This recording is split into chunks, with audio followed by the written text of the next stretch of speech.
Now I'm sure you've all heard about the attacks in Syria, the chemical attacks in Syria. There's just loads of footage on YouTube and over the internet just showing horrific pictures of people dying, children dying. Okay? The Syrian government is saying it didn't happen, and judging by what we've seen from Western government, it's quite possible that it couldn't happen. Now I'm sure over the next few weeks there's going to be a lot of information surfacing, but I'm just sick of it, that it's just more innocent people being hurt and dying, more children dying because of these stupid fucking political games.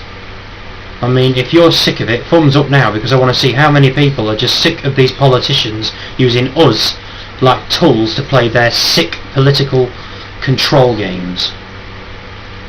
We in the West, we're quite lucky because tyranny has tried to take us over before, and because of this we've had laws put in place like common law, which was forced against, these laws were forced against the governments to protect us. Basically, under common law, as long as you're not causing loss or damage to a person on their property, you should be allowed to live your life as you see free. A lot of the laws that we live our lives under are illegal under common law. Now, the whole concept of having a border is illegal under common law. Here's another little factor. I've just been watching these videos. It's just heartbreaking to see more and more victims to these greedy, corrupted, tyrannical, I want to say a word that I shouldn't say on YouTube, but that just bastards, they're just all I can say. I'm going to leave you with this, right, and I want you to think about this, and if you don't believe me, I want you to go, I'm going to ask you to go online and look through it yourself. Under common law, if your government is using your money that you pay in tax to create tyranny, then not only is it your lawful right, which is your lawful obligation to withhold your tax money from these people. And look at what's been happening. Libya, these so-called weapons of mass destruction. I mean, the American intelligence, which is telling us that this is a chemical attack, is it the same American intelligence that told us about the weapons of mass destruction?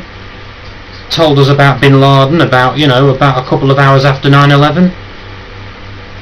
And that's another thing about the Americans, not just Americans, the British government as well, Western government. After 9/11 happened, the Saudi Arabians actually came out on television and said, okay, so you've got this American intelligence that pinpoints Bin Laden to say that he's the culprit. Show us this evidence, and if that's the case, we'll hand over Bin Laden to you. They offered to hand over Bin Laden as long as America could prove that they got the intelligence that says it's him, which is, in my opinion, that's fair enough. If someone's accusing me of something like that, I'd want to see the evidence to it as well. And yet Americans just responded with, we don't negotiate with terrorists. How fucking pathetic are these fucking politicians that just don't care about you? They don't care about me, they don't care about these kids. All they care about is their own corrupted games, and how long are you going to sit there, until it starts affecting you? You're sitting at home right now watching YouTube movies and Jeremy Kyle's show, but what's that going to do? What good's that going to do if you don't stand up for each other and for ourselves? The good people of this earth need to stand together, the ones that care. Anyway, if you agree with what I'm saying, then thumbs up and share it. If you don't, then thumbs down, whatever, I'm sure you'll write comments telling me where I've gone wrong, etc. But I'm just one person that can see all this shit happening in the world and is actually willing to stand up and do something about it. I can't do it on my own. I can't do it on my own. We need to stand together. Don't be afraid of these tyrants.